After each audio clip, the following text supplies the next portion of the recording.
9 دن یہ جنگ چلتی رہی تھی. 9ویں دن فیصلہ ہوا تھا کہ آج ایسا کرو تم عرب نکلو. غساسنہ اور تغلب یہ 2 قبیلے عرب میں محروم رہے اسلام سے، بنو تغلب اور بنو غسان. تو تم ان کے مقابلے میں جاؤ، لوہا لوہے کو کاٹے.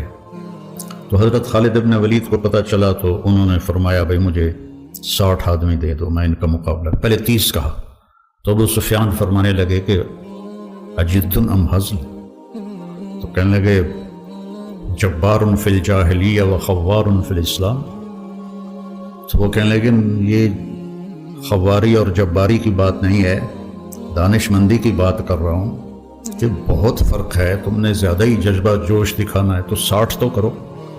اب ابو سفیان کہہ رہا 60 تو کرو. تو ابو عبیدہ کہنے لگے کہ وہ امیر تھے، کہنے لگے یہ ابو سفیان ٹھیک کر رہا ہے، 60 ہونے چاہیے کم از کم. کن لوگوں کا انتخاب کرو گے؟ یہ تمہارے ذمہ ہے. کم اس لشکر میں ایسے لوگوں کو جانتا ہوں کہ جب وہ اللہ کے سامنے ایسے ہاتھ اٹھاتے ہیں تو ان کے ہاتھ کبھی خالی نہیں آتے. تو انہوں نے فرمایا پھر چن لو. تو انہوں نے سب سے جو پہلا نام لیا وہ تھا این فضل بن العباس، اور دوسرا نام لیا این عمرو التمیمی، اور تیسرا نام لیا این رافع بن عمیرہ الطائی. جو بنو طے کا سب سے بڑا بدماش تھا، اس کے بارے میں خالد بن ولید یہ فرما رہے ہیں کہ یہ ان لوگوں میں سے ہے جب ایسے کرتا ہے خالی نہیں آتا. کبھی ہم بھی تم میں بھی چاہت تھی، کبھی ہم بھی تم میں بھی راحت تھی، کبھی ہم بھی تم بھی تھے آشنا، تمہیں یاد ہو کہ نہ یاد ہو.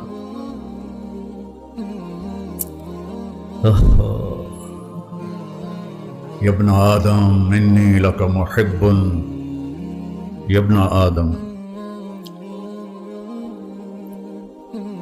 یا ایھا الذین آمنوا نہیں، یا ابن آدم انی لک محب فبحقی علیک کن لی محبا. تو وہاں سے تو یہ ندا آج بھی ہے، کبھی ہم بھی تم میں بھی چاہت تھی، کبھی ہم بھی تم میں بھی راحت تھی، کبھی ہم بھی تم بھی تھے آشنا، تمہیں یاد ہو کہ نہ یاد ہو. وہ پھر باتیں ادھر ادھر ہو رہی ہیں.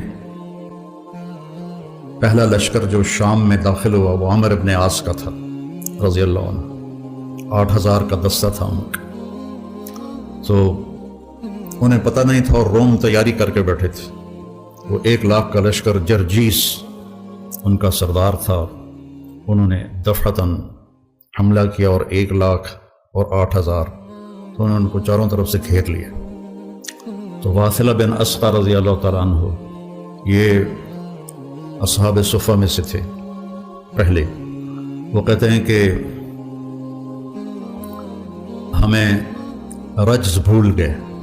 عرب لڑائی میں جو شعر پڑھتے تھے انہیں رجز کہتے تھے، لیکن ہمیں رجز بھول گئے اور ہم نے سمجھا ہا ہن المحشر اليوم، آج یہیں ہماری قبریں بنیں گی. اور ما کان قولنا الا ان یا رب محمد انصر امت محمد. ہم سب کی زبانوں پر ایک بول تھا، یا رب محمد انصر امت محمد. وہ بیت اللہ کی 40 منٹ کی دعائیں نہیں تھی، اور 30 لاکھ کے مجمع کی آہ و بکا نہیں تھی. ایک لفظ یا رب محمد انصر امت محمد. عبداللہ بن عمر بھی اس لشکر میں تھے. فرماتے ہیں کہ جب زوال ہوا اور سورج ڈھلا تو میری نظر پڑی آسمان پر، تو ان فرجت فی السماء فرجت، میں نے دیکھا آسمان پھٹ گیا. وخرجت منها خیول شہب، اور شہابی رنگ کے گھوڑے جن کے اوپر سوار اور ان کے سفید عمامے، ویقودہم فارس، اور ان کے آگے ایک سوار، سب کے ہاتھوں میں نیزے. وہ کہہ رہا تھا ابشروا یا امت محمد فقد اتاکم اللہ بالنصر. غزہ کے لیے کتنی دعائیں ہو رہی ہیں. کتنے معصوم بچے ذبح ہو گئے، کتنے بوڑھے جو شہید ہو گئے وہ تو مزے میں چلے گئے، لیکن جو زخمی ہو گئے، معذور ہو گئے، ماں باپ مر گئے، خیموں میں پڑے۔ ابشروا یا امت محمد فقد اتاکم اللہ بالنصر، اے امت محمد تمہیں بشارت، تمہارا رب تمہاری مدد کے لیے آ گیا۔ یہ جو میں کہتا ہوں نا دعا میں یا اللہ آ جا، یہ میرے ذہن میں ایسے ہی واقعات گھومتے ہیں، تو پھر میں کہتا ہوں شاید میرے پکارنے پر بھی آ جائے گا، اس کے بغیر تو کام نہیں چلے۔ تو فرماتے ہیں وہ ایسے آئے اور ہمارے سروں پر آ کے غائب ہو گئے، اور تھوڑی دیر کے بعد پورے روم کا لشکر پیٹ پھیر کے بھاگ رہا تھا، اور حضرت عمرو بن عاص نے اعلان کیا کہ کوئی پیچھا نہ کرے، کہ ہم بہت تھوڑے ہیں، کوئی پیچھا نہ کرے۔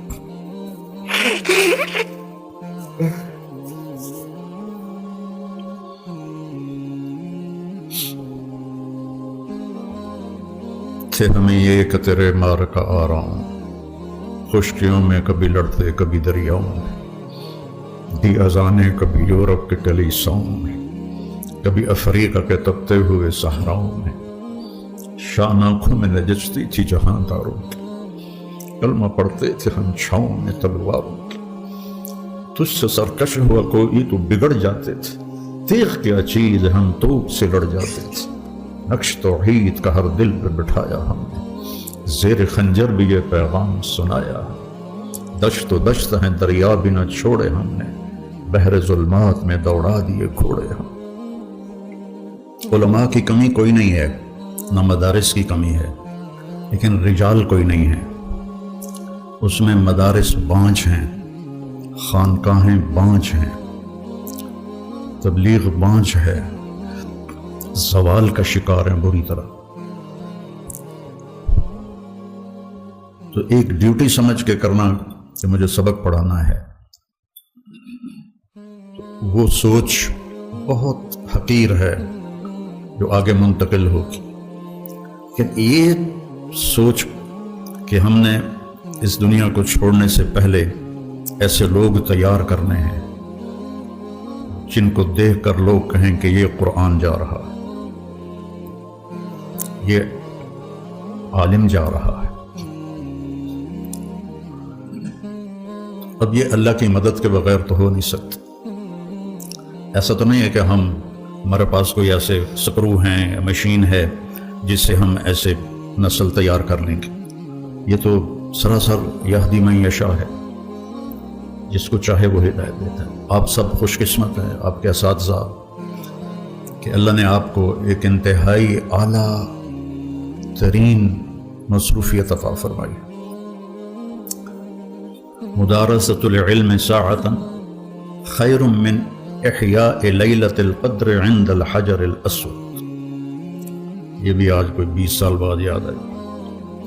مدارسۃ العلم ساعۃ، ابو ہریرہ کی روایت، خیر من احیاء لیلۃ القدر عند الحجر الاسود۔ اتنی بڑی محنت میں اللہ نے لگایا ہے، آپ خوش قسمت ہیں۔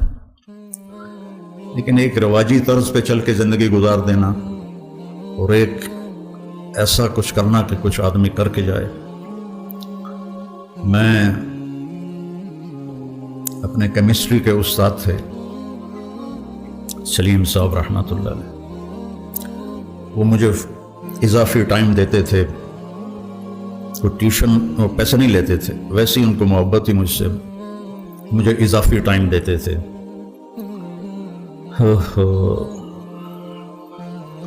تو اس دن میں نے ہلکے سبز رنگ کی پتلون پہنی ہوئی تھی، اور اوپر جو شرٹ تھی میری وہ بھی ہلکے سبز رنگ کی تھی، اس پر نقش و نگار تھے، اور یہ بھورے رنگ کی میرے ہاتھ میں تھی ڈائری لکھنے، نوٹس لکھنے کے لیے۔ تو چونکہ مجھے پڑھنے کا شوق نہیں تھا، تو وہ ماں باپ بھی پیچھے لگے ہوئے تھے، ان کا تعلق تھا والدین سے، تو لہٰذا وہ بھی، تو غالباً وہ مجھے ترغیب دے رہے تھے کہ پڑھیا کر، ڈاکٹر بن۔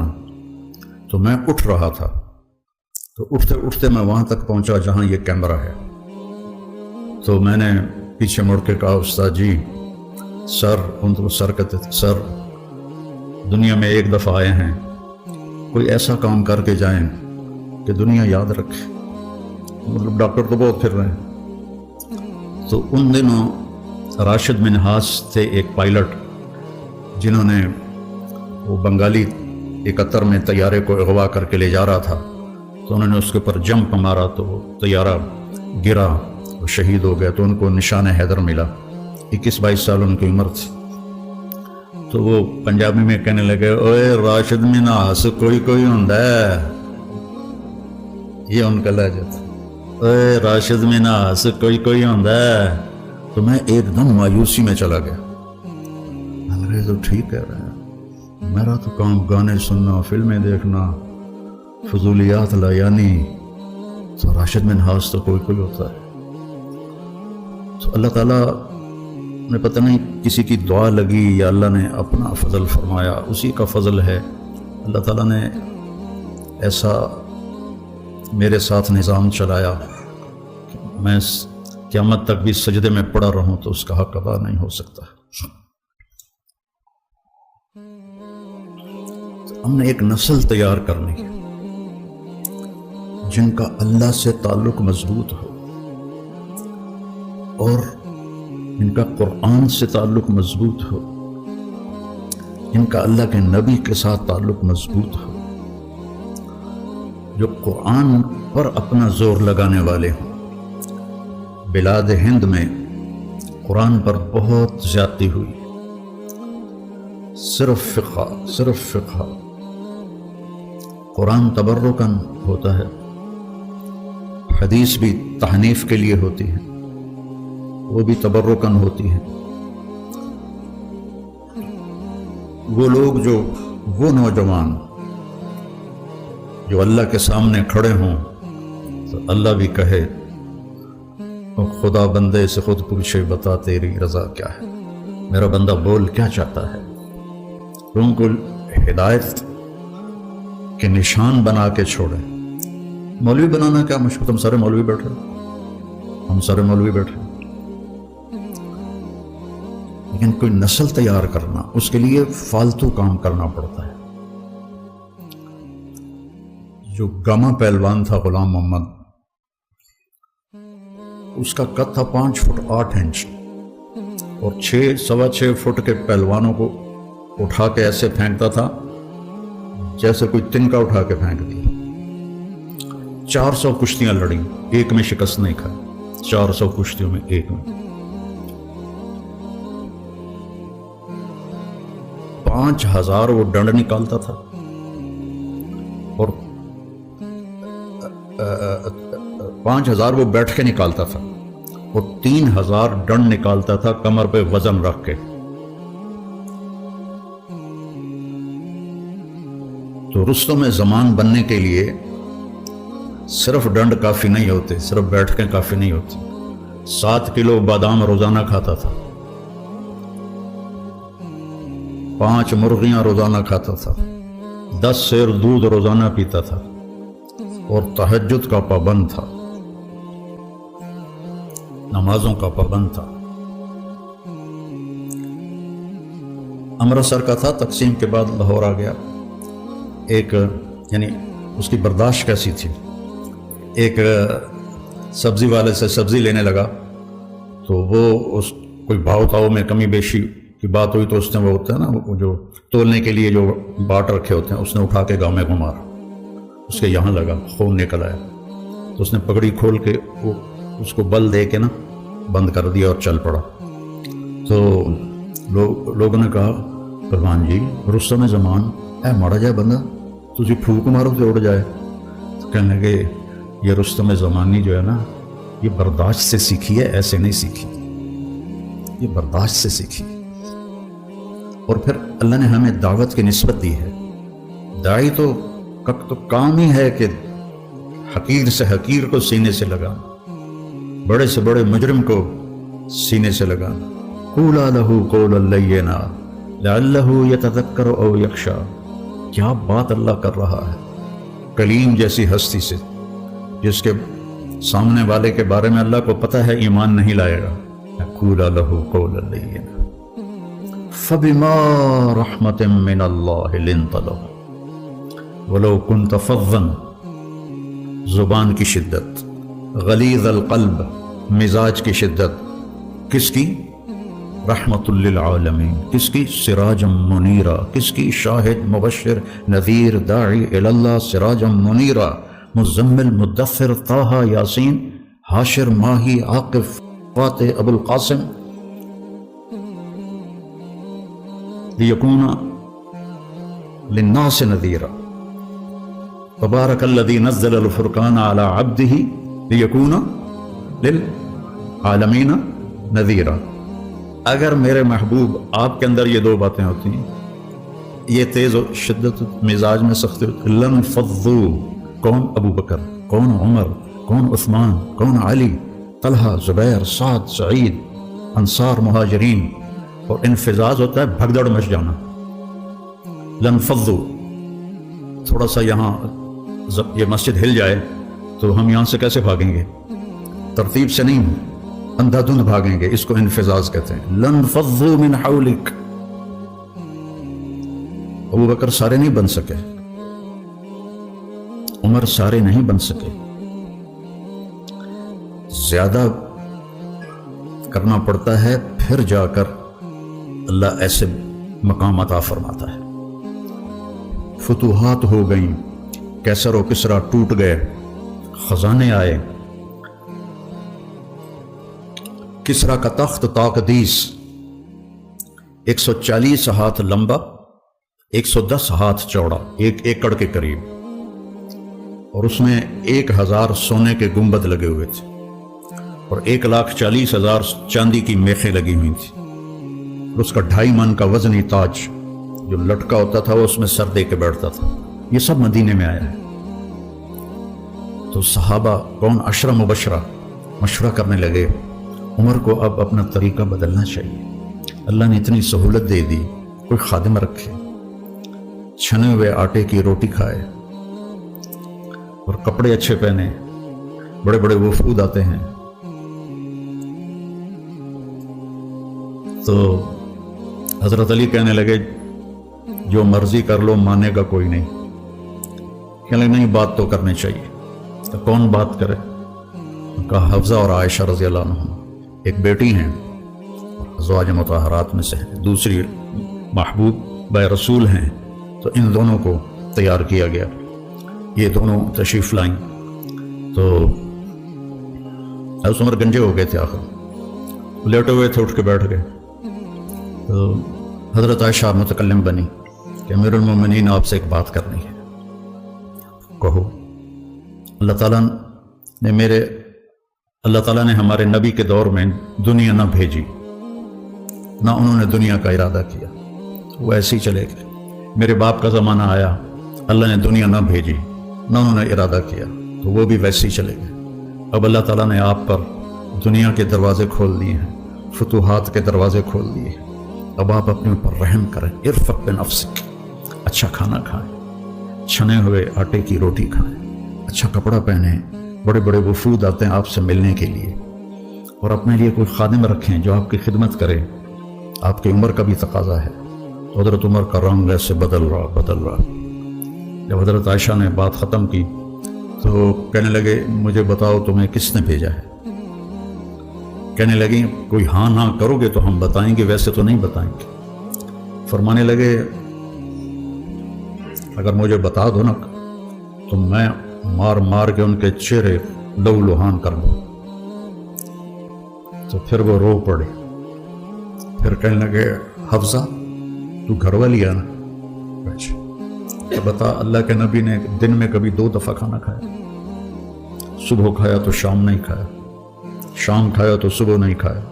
کہنے لگے اللہم نعم. کیا تجھے یاد ہے تیرے گھر میں نبی کا بستر کیا تھا؟ ایک بوریا تھا جس کو تو دوہرا کر کے بچھاتی تھی. ایک رات تو نے اس کی ایک تہ اور لگا دی. تو آپ نے پوچھا حفصہ میرا بستر بدل دیا ہے؟ کہ نہیں یا رسول اللہ، وہی ہے، ایک طے اور لگا دی تاکہ آپ کے لیے نرم ہو جائے، کہ اسے واپس اسی طرح کر دے، مجھے رات کو اٹھنے میں مشکل پیش آئی۔ حفصہ تجھے یاد ہے ایک دفعہ تو نے کھانا ایک تپائی پہ رکھ کے دیا تھا، تو اللہ کے نبی نے اٹھا کے زمین پہ رکھا تھا اور فرمایا تھا میں جیسے غلام کھاتے ہیں میں ایسے کھاؤں گا۔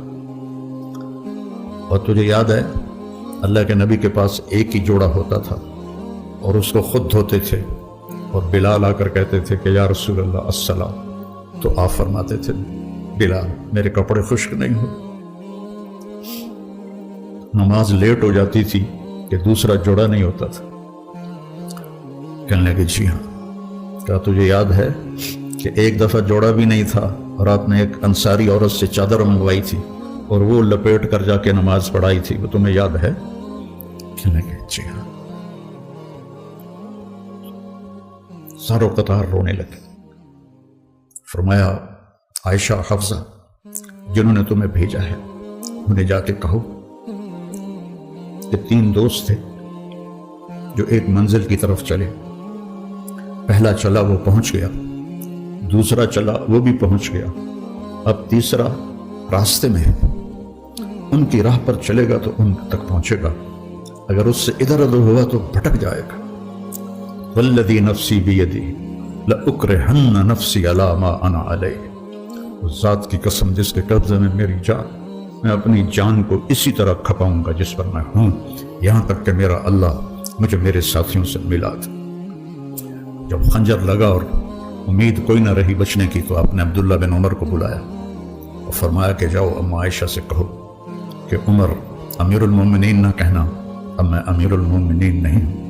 عمر اپنے ساتھیوں کے پڑوس میں قبر کی جگہ چاہتا ہے۔ جب وہ تشریف لے گئے تو حضرت عائشہ بھی رو رہی تھی، انہوں نے یہ روتے ہوئے عرض کی اما جان میرا باپ عمر بن خطاب اپنے ساتھیوں کا پڑوس چاہتا ہے۔ تو حضرت عائشہ پھر رونے لگی کہ یہ جگہ تو میں نے اپنے لیے رکھی ہوئی تھی کہ میں اپنے باپ اور خامد کے ساتھ میری قبر بن جائے، لیکن عمر مجھ سے زیادہ حقدار ہے، مرحبا بہ۔ جب وہ آئے تو ان کو حضرت عمر کو بتایا کہ اجازت ہو گئی ہے، کہ نہیں بیٹا ہو سکتا ہے میرے شرم میں اجازت دی ہو، جب میں مر جاؤں اور میرا جنازہ لے کے دروازے پر پہنچو تو دروازہ پر جنازہ رکھ دینا اور پھر اندر جا کے دوبارہ اجازت لینا، اس وقت اجازت ملے تو اندر لے جانا ورنہ مجھے بقیع میں دفن کر دینا۔ تو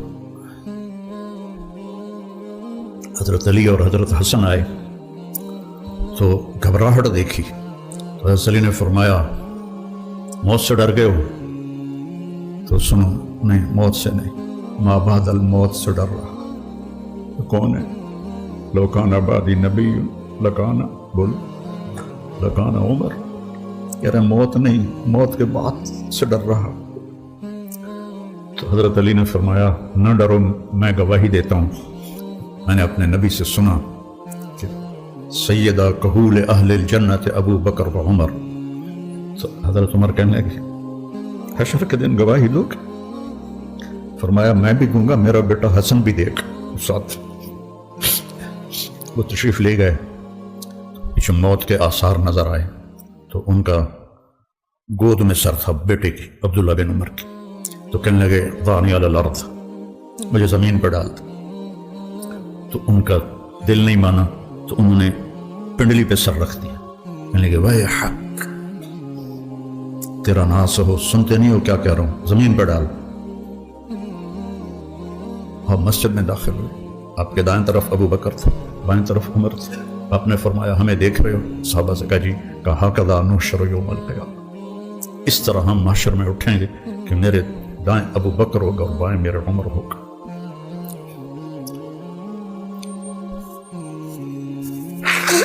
آپ نے حضرت حفصہ کو طلاق دی تو اللہ کا فرشتہ آیا کہ میرے عمر کو تکلیف ہوگی، رجوع کرو رجوع کرو۔ اپنے نبی کی منشا کے خلاف اللہ نے فیصلہ لیا کہ میرے عمر کو تکلیف ہوگی، رجوع کرو۔ تو آپ نے رجوع فرمایا۔ تو جب انہوں نے زمین پہ سر رکھا تو الٹے ہو گئے اور اپنا چہرہ زمین پہ نہ ایسے کہنے لگے ویل لک ولامک یا عمر ان لم یغفر لک ربک، ویل لک ولامک یا عمر ان لم یغفر لک ربک، ویل لک ولامک یا عمر ان لم یغفر لک ربک۔ یہی کہتے کہتے جان نکل گئی۔